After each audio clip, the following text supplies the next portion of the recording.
Well, here we are in my truck in a parking lot. I had to get something to eat. I'm headed back to my buddy's house, who I started the whole road trip with, buddy Sean Temple. I hope he doesn't get mad. Well, yeah, he ain't gonna get mad. I walked in there the other day. I drove back from Missouri, from Lake of the Ozarks that night to my buddy in Tulsa, who lives right outside of Tulsa. I work with him at Strike King. Stayed there the night, then drove to my buddy Sean's house, dropped off my boat, and then went straight to my daughter's soccer game, and then spent the night in the hotel with my family, and then watched our other soccer game today. Now I'm driving back to Sean's house. They're coming back from Odessa. Hey, bird, get off my truck. Oh, cackle. They're driving back from their son Brock's. He's a tight end at Midwestern State. They played. I don't know who they played. Anyways, they're driving back. I walked in their house the other day and I was like, hey, what's up, family? Because I feel like I'm just hanging out at their house. And I'm going back there, and they don't know it yet, but I'm about to ask if I can wash some clothes because I think I'm running out of some clean clothes. So anyways, just got done eating, headed to their house after all this. I want to talk about Lake of the Ozarks for a little bit. This is all speculation, some of it, but it's just me looking at results. No surprise. When they have that thing there, it doesn't really matter, even when they have that thing. I'm starting to know most of the locals there. Now, I don't know them, but I know their names, okay? And it's the same, my buddy Corey, okay? That's who I stay with. He was leading the BFL super team, I think came in fourth. 2 weeks ago. He was in fourth place in this event after day one. I met him through Casey Scanlon and Watson and all those guys. Like the first year I ever went down there, I stayed at Corey and Casey's house, and then Robbie Dodson was there, James Watson was there, and I was there. So I was like with this like Missouri group, and then this just random Texas boy. And then I've stayed friends with Corey ever since. He's gracious enough to lend me his house when I come down there. That's why it sucks that they're not having one next year, but I love coming to the Lake of the Ozarks for all those reasons. Get to hang out with him. Love the lake. I talked to him today, kind of talking about the event last night. I'll get into some of this stuff, but I was talking to him about the event. I didn't talk to him until today. I normally don't talk about him, but I will talk about, I'm not going to beat a dead horse. I will say this. I think Randy, he even made a comment because I looked on there and saw that he zeroed the final day, and I just assumed he broke down or something like that. He said he got DQ'd for talking after the off limits. Okay, just so y'all know, there's a rule out there. This is, I got to be really honest with y'all. This is a very common rule. This is a rule I've known for 15, 20 years. And it is, you fish enough Toyotas or 2-day BFLs or even like FLW events, like ML, like when we used to fish tour, but mainly Toyota events, on multi-day events. A lot of us would, like we room with people, like I room with Russell and my buddy Blake, and me and Corey room together, right? Well, those are the things, like a lot of times whoever makes the top 10, not all the time, but on occasion, you might have like figured something out on the final day, or like say it was like, hey, I caught 3 giants off the same dock, right? And if you didn't do very good and you didn't make the cut, but your buddy did, you don't have to, but sometimes you might be like, hey, there's a dock over here, you might want to go hit it. I caught 3 giants off of it, right? Or, hey man, at the end of the day, I got on this topwater bite or whatever. It's totally legal. It's whatever all of us do. Most of us all talk a little bit during practice. I talked to Corey. I think Corey and all those guys let me stay with them and don't get frustrated with me because I rarely ask them any questions about, like, I never get in their way. I never see them. I just do my own thing, and I think they respect that. So I feel like I get to stay with some of the best fishermen on the lake because I don't ask them any questions. I don't bother them about stuff. But you know, there's always this thing that like if you figure something out or if you found something that might be helpful, you tell your guys sometimes at your room with a buddy. You don't have to. We just do. Sometimes they're like, I got nothing, right? Now, you have to do that before the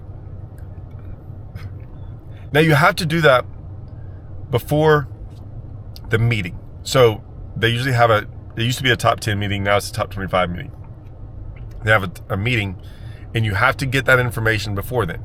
So as long as the weigh-in's going on, you can do it, which usually is like, you have time to do it if you really need to know that. So, and you make it a point to do that. I didn't talk to Corey last night on purpose. He made the cut. I didn't.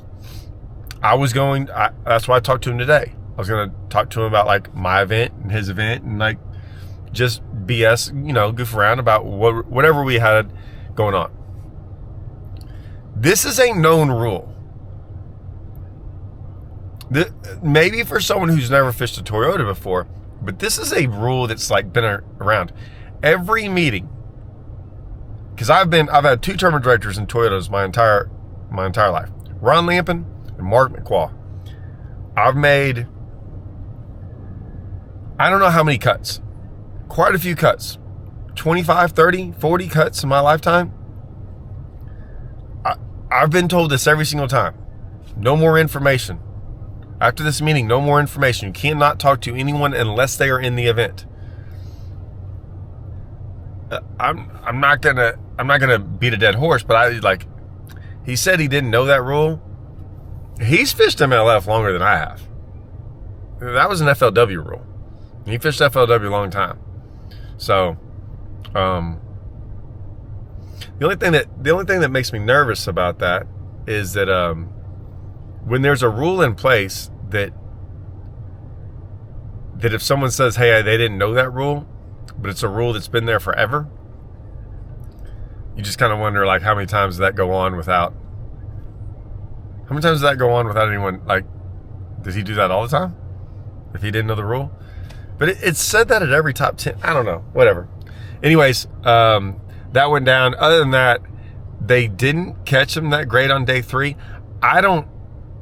That place, I think eventually, and what I did realize fishing boat docks like I did, is I did actually I didn't fish very many boat docks during practice. More than I normally do, but I mean, I fish a lot of deep stuff. I do a lot of topwater fishing. I spent one whole day where I never even threaded a boat dock. I was in the glaze. I did a bunch of stuff. I just stay away from the boat docks, but I kind of realized I better go do it a little bit. Luckily, I found enough of them, and I have no problem fishing new ones throughout the day. A lot of the stuff I caught fish on were new docks. On day 2, though, there was some stuff, since I was worried about a limit on day 1 fishing docks. I didn't realize it was going to be as easy as it was to catch a limit. When I went and I was like, oh, okay, I got a dock over there I could probably get a bite off of, and that one over there, and I left them all alone. I went to a lot of those docks on day 2 and caught fish. Like, pulled up to them and, like, made a cast. Even my co-owner was like, how'd you know there was a fish there? And I'm like, I got bit there in practice. So it does help. It does help if you've got some stuff, whether it be a brush pile on a dock. I pulled up on one and caught like 3 or 4 off of it. And I was like, oh, ain't nobody hit this one. Even where I started on day 2, I stopped there on day 1 and caught a couple fish. So does my co-angler. And I was like, man, I never really practiced back in there. There was like 8 or 9 docks in there. I'm like, I'll hit that tomorrow. And I started there on day 2 after my 2 hour of me goofing around trying to catch a giant bag and not doing anything. I started there and caught my biggest one almost 4, and then another one. So it does help to save yourself. That's why I say locals are hard to beat on that. That's one of those ones I don't care about. I'll explain that in a second. But locals are hard to beat because if they keep a lot of that, like they take a chance here and there, like, okay, I bet you no one hits this, or they find some stuff that's like off the beaten path, it'll work for them every day. The whole local thing, I love fishing against locals. Don't bother me a bit. Like, I love it because when things change, sometimes you can beat them because they're so keyed in. It happens to me on Rayburn all the time. It's one of those things. Guys, the local thing that I don't like is like on rivers of some guy, jumping a freaking dam or doing some stupid thing crazy, getting into some like back hole somewhere that he stocked with fish, or they all just live in there. Surprisingly, a whole bunch of 4-pounders happen to live in this random freaking backwater. That's the stuff that I don't like. And then it's the summertime, like the late summer, like brush pile, like some guy went and put out 500 brush piles, and you kind of get beat off of some random spot that you would never even look at. Like, there's nothing wrong with any of it. Well, the one on the river stuff is, but everything else is like, that's where I'm like, that's not fun. Just those guys beating you on docks that you can go fish, dude, you have every chance to go find them same docks. So like, I have zero problem getting beat by those guys, ever. That's on me not being able to like figure out a better pattern and figure it out better, like whatever. So that's why I like Lake of the Ozarks. I always walk away from that place feeling like I just didn't do my job, not I kind of got something sneaky happened to me. Anyways, so I kind of talked earlier in the video about what I thought about it all and like the live scope thing, and I forgot the BFL Super Team tournament is going on in Rayburn, because I had some talks about live scope. There's a lot of talks about live scope because they're waiting on Toyota's MLF to make a decision on what they're going to do. I mean, I want to say what I think it is. They haven't announced it, so I'm not going to say it. I'm just not like that. But they have an idea of what it's going to look like. And I did. I got approached by a guy on a boat ramp today. Or no, it was like day 2 of practice or something. And he was talking to me about like what I thought about it. And I said, this is what it might happen next year. And he goes, yeah, man, I didn't really have fun fishing the Toyotas this year. And I was like, oh yeah. And he was like, live scope was one of the reasons. And I was like, I hear you, man.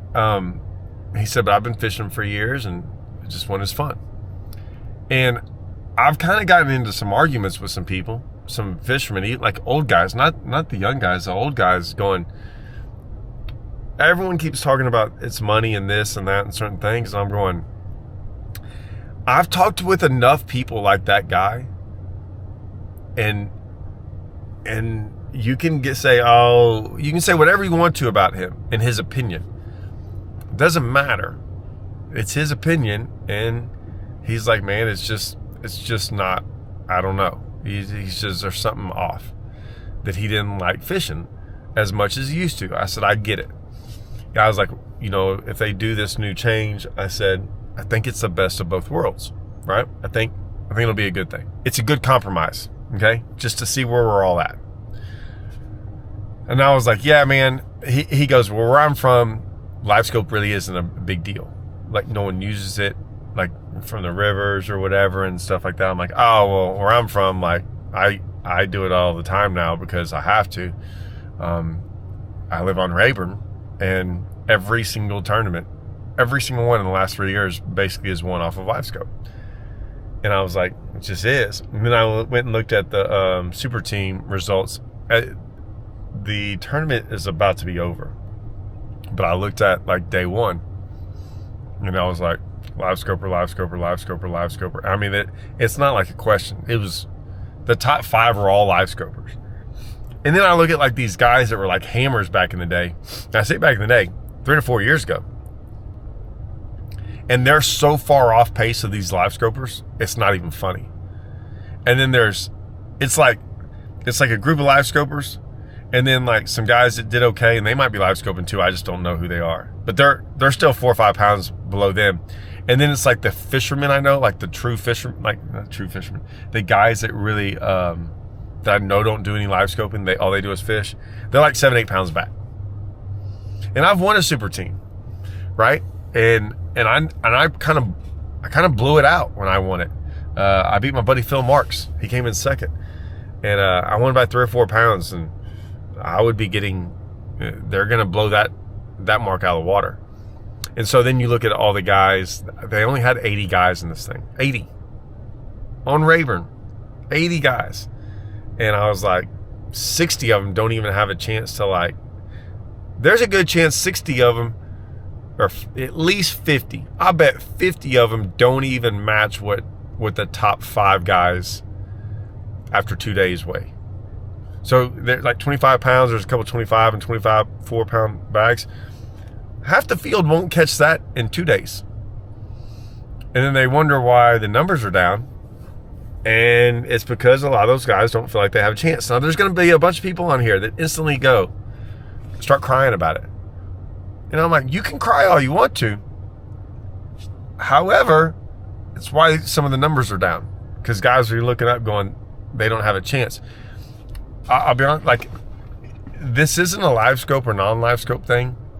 I mean, there's a little twist in there that kind of is. But guys that blow out tournaments, when you have guys that, like, do really good, like, blowing out a tournament every once in a while is not a big deal. But when there's a couple guys blowing out everyone, right? Or there's a group of fishermen that are blowing out everyone, no one wants to go fish. Now, you can be, like I said, you can say all you want to, like, well, guys got to get better and this and that and make all these excuses in the world.